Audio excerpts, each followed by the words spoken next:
Halo semuanya, apa kabar kalian?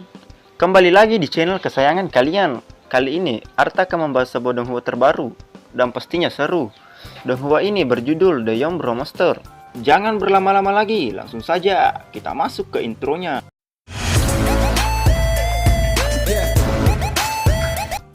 Film ini menjelaskan seorang pemuda yang bernama Bailey Dongjun yang keras kepala sejak kecil. Dia tidak pandai berpuisi dan tidak suka membaca buku seni perang atau belajar seni bela diri.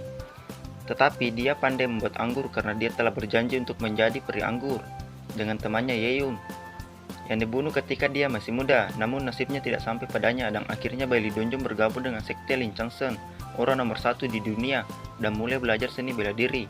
Dan dalam prosesnya dia bertemu dengan orang kepercayaannya yang bernama Yu Yao dan bertemu kembali dengan Yeon yang telah mengubah namanya menjadi Yedinsi. Di bawah pengaruh dan inspirasi mereka, Bailey Dongjun mulai memeriksa kembali identitas dan tanggung jawabnya. Bagaimana keseruannya? Langsung saja kita mulai. Film diawali dengan pertarungan antara keluarga Yan dan patriark keluarga Gu. Di tempat lain, seseorang menanyakan kepada tuannya bahwa perseteruan antara keluarga Yan dan Gu semakin sengit. Takutnya faksi Siknang semakin memburuk.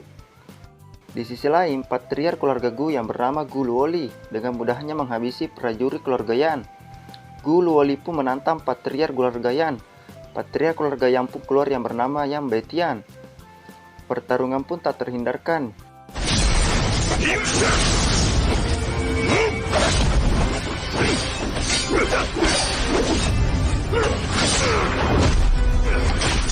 Yang Betian kewalahan melawan Gu Luoli. Yang Betian pun terdesak.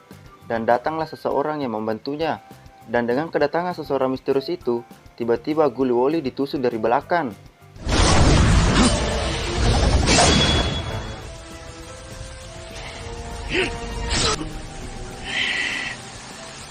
Permusuhan antara keluarga Yan dan Gu berakhir seri, di mana kematian patriark keluarga Gu membuat tatanan dunia jatuh. 西南道顾燕两家争雄，而今顾家无人料到这场西南道。 Di sisi lain, kita melihat seseorang yang menanyakan kematian Gu Luoli kepada tuannya. Tuannya berpikir bahwa faksi Siknang akan melakukan pemberontakan besar-besaran. Dan di sisi lain juga, kita melihat seseorang yang menunggangi kuda. Ternyata itu adalah tuan muda kedua dari keluarga Gu yang bernama Gu Jiamen. Gu Jiamen sangat terpukul mendengar kematian kakaknya. Di sisi lain, seseorang menanyakan bahwa orang-orang dari keluarga Marquis Sensi membuka kedai di dekat kediaman keluarga Gu. Kematian Gu Luoli seharusnya membuat kekuatan faksi Siknang sudah stabil. Scene berpindah yang memperlihatkan kereta kuda yang melewati sebuah hutan. Di dalam kereta kuda itu, mereka berasal dari keluarga Yan. Nona muda dari keluarga Yan berkata kepada Menjer Xiao, "Keberanianmu sungguh terpuji dan sangat membantu keluarga Yan." Xiao menjawab bahwa dia melakukannya hanya untuk keluarga Yan semata. Di tengah perbincangan hangat, tiba-tiba datang seorang prajurit dan berkata bahwa kedai itu bukan milik keluarga Gu, dan ia gagal mengidentifikasi pemilik kedainya. Xiao menjawab, "Jangan gegabah, biarkan aku memeriksanya." Adegan berpindah di kota Chengxin. Di dalam kota Chengxin, terdapat seorang pemuda yang bernama Bai Dongjun yang sedang makan kuaci. Bai Dongjun sangat bosan, dia belum mendapatkan pembeli. Kota yang sangat terkenal karena kemakmurannya sangat sepi. Bai Dongjun bergumam, dia adalah penguasa kecil kota Qiandong, kenapa harus membusuk di tempat seperti ini?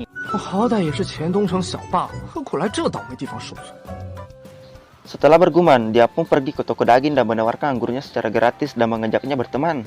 Tukang daging itu meletakkan pisaunya dengan keras dan tidak memperdulikannya. Bai Dongjun melihat seseorang yang menatap gadis cantik itu. Bai Dongjun mendekati seseorang itu merasa terganggu karena menghalangi pandangan indahnya.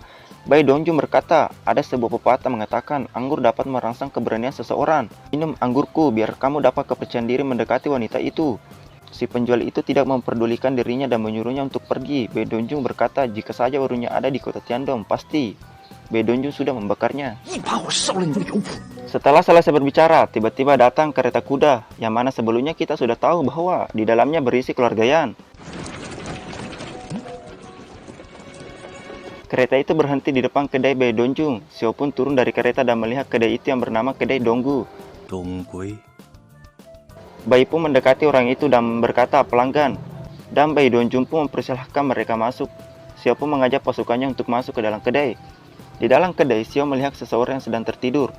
Bai Dongjun mempersilahkan mereka untuk duduk dan berkata, anggurnya sangat enak. Xiao memesan masing-masing satu orang seper anggur dan memberikannya 500 tel perak. Bai Dongjun pun bergegas membuat anggurnya. Bai Dongjun berkata akhirnya ada orang kaya yang datang ke kedainya. Setelah Bai Dongjun masuk membuat anggur, prajurit Xiao berkata bahwa pemilik kedainya hanya orang biasa. Xiao berkata mana bisa orang baru bisa mendirikan kedai di Jalan Longsu. Bai Dongjun pun datang membawa anggurnya dan berkata, pesanan sudah siap. Xiao berkata, kenapa Anda tidak minum bersama kami? Dengan kemurahan hatinya, Bai Dongjun pun menerimanya. Bai pun duduk dan memperkenalkan nama anggurnya bernama anggur Yanseng. Bai pun menyeduhkan dan memberikannya anggur itu ke Xiao. Xiao meminumnya dan berkata, anggurnya sangat enak. Bai Dongjun berkata, selera Tuan sangat bagus. Xiao berkata, bagaimana aku harus memanggilmu? Bai Dongjun pun memperkenalkan dirinya yang bernama Bai Dongjun. Xiao bergumam, keluarga Bai dari Linbai. Xiao pun ingin bertanya, tetapi pembicaraannya dipotong oleh Bai Dongjun. Bai Dongjun berkata bahwa dia punya anggur enak, kenapa begitu sepi? Dan lebih parahnya, ada yang mengacu beberapa hari yang lalu di tempatnya. Xiao berkata bahwa Tuan sendirian menengani banyak orang dan mungkin seorang pendekar terlampir yang sedang bersembunyi. Bai Dongjun berkata, pendekar terampil apa? Dia tidak sendirian. Dongjun menunjuk orang yang sedang tertidur dan berkata, orang itu makan gratis, minum gratis di kedainya, tetapi orang itu cukup kuat. Berkat dirinya, kedainya masih bertahan sampai sekarang.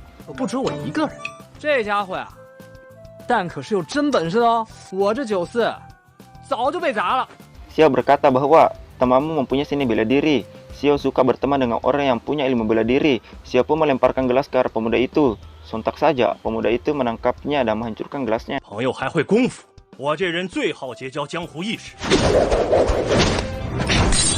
Pemuda itu pun berdiri dan berkata, pembuat onar. Pemuda itu langsung menyerang ke arah Xiao, tetapi langsung ditangkis oleh prajurit Xiao dan membuatnya terlempar di atas meja. Pasukan Xiao pun maju, pertarungan pun tak terhindarkan.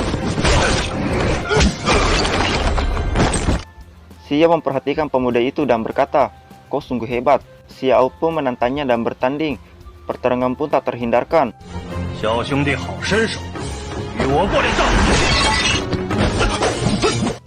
Pemuda itu melakukan serangan bertubi-tubi, tapi Xiao mampu menghindarinya. Xiao pun melakukan serangan ke arah dada pemuda itu. Sontak saja, pemuda itu terhempas ke belakang. Tiba-tiba, Bai Dongjun memukuli kepala pemuda itu dan berkata, sudah kubilang jangan berkelahi. Setelah melakukan pertikaian, Xiao berkata, anggur sudah habis, saatnya kita pergi. Bai Dongjun pun meminta maaf atas ketidaklancangan temannya dan akan mentraktir lain kali. Dan salah satu prajurit menanyakan Bai Dongjun bahwa anggurnya sangat enak. Bai Dongjun pun berterima kasih. Setelah di luar kedai, Bai Dongjun berkata, pelanggan, lain kali datang lagi. Tetapi Xiao tidak memperdulikan dirinya. Xiao memberikan anggur kepada pelayannya. Pelayan itu meminumnya dan membuat tekonya sampai hancur, membuat Bai Dongjun sangat marah dan melemparkannya serpihan teko itu. Dan berapa beruntungnya Bai Dongjun, serpihan tekonya kembali dan hampir mengenai dirinya. Untung saja ada temannya yang menyelamatkan wajah tampannya. Temannya berkata, orang seperti ini tidak perlu datang lain kali. Bai Dongjun berkata, benar sekali, dia hanya membuang anggurku. Temannya berkata, pokok bodoh, kamu tidak merasa kalau orang-orang ini bermasalah. Dengan polosnya Bai Dongjun menjawab, bermasalah apa? Temannya pun menunjukkan pedang itu dan berkata, dia seperti orang biasa. Tetapi siapa yang dapat memotong daging dengan pisau tulang? Bai Dongjun berkata, perkataanmu ada benarnya juga. Temannya hanya menggelengkan kepalanya dan berkata bahwa kereta yang tadi itu ada hubungannya dengan keluarga Gu karena menuju ke kediaman Gu. Bai Dongjun berkata, kalau begitu kita ikuti mereka. Bai Dongjun pun melompat ke atap rumah dan disusul dengan temannya, dan penjual daging itu menatapnya dengan tajam. Sim berpindah di kereta kuda. Xiao mengatakan pemilik kedai itu bernama Bai Dongjun. Nona muda dari keluarga yang berkata, Bai Dongjun, dia belum pernah mendengar nama itu, tetapi nama itu berasal dari keluarga Bai dan Linbai yang jauh dari faksi Xingnan. Dia tidak akan ikut campur karena berada di waktu dan tempat yang salah. Bai Dongjun, 没听说过这个名字。林北白家和这西南道隔着千，也不会来趟这，只能算他倒霉吧。 Nona yang pun meminum anggurnya dan berkata, anggur yang sangat enak. Xiao pun menjawab, memang anggur yang sangat enak. Itu sebabnya dia percaya bahwa dia itu orang luar. 好久。 Setelah melakukan perjalanan yang panjang dan melelahkan, akhirnya dia pun sampai di kediaman Gu. Nona yang berkata dia sudah lama tidak datang ke kediaman Gu. Di sisi lain, Bae Dongjun dan temannya sudah sampai di kediaman keluarga Gu. Bae Dongjun berkata, bukankah kita mengikuti kereta itu? Di mana kita sekarang? Temannya menjawab, kita berada di pintu belakang dan tidak bisa melewati pintu utama. Bae Dongjun pun memukul pundaknya dan berkata, kamu tahu banyak hal. Dengan sombong temannya menjawab, tentu saja, aku adalah veteran seni bela diri. Dan mereka pun ingin memanjat dinding untuk masuk ke dalam. Setelah beberapa langkah, temannya mendengar ada seseorang. Mereka pun pergi ke belakang dinding dan melihat orang itu.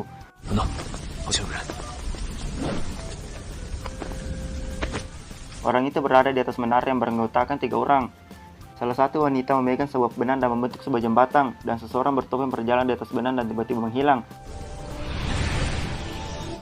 Sontak saja membuat Bae Dongjun takut dan mengiranya itu hantu.